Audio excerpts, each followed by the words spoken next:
अयोध्या के सरयू तट पर भोर का समय था। माता कौशल्या ध्यान के लिए नदी किनारे खड़ी थीं। हवा में ठंडक थी और नदी के पानी पर हल्की धुंध तैर रही थी। लंका में उसी समय रावण को एक भयंकर भविष्यवाणी पता चली। एक अयोध्या निवासी दिव्य पुरुष तुम्हारा विनाश करेगा। उसने सोचा, अगर मैं उस पुरुष की जननी को ही बंदी कर दूं तो शायद भविष्यवाणी टूट जाए। रावण ने तुरंत अपने तांत्रिकों को बुलाया और कहा, मुझे समुद्र की सबसे शक्तिशाली मत्स्य राक्षसी चाहिए। कौशल्या ध्यान में लीन थी कि अचानक सरयू नदी का जल उफनने लगा। लहरें ऐसी उठीं जैसे कोई पर्वत पानी से बाहर आ रहा हो।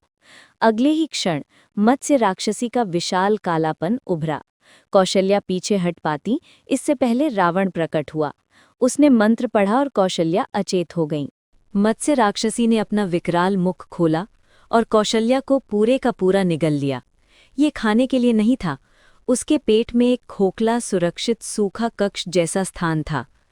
माता कौशल्या जब होश में आईं तो उन्होंने खुद को एक अजीब अंधेरी गुफा जैसी जगह में पाया। वे समझ गईं, मैं किसी प्राणी के भीतर हूँ, ये सामान्य कैद नहीं। पूर्णिमा की रात थी, चांदनी पानी पर बिखरी थी।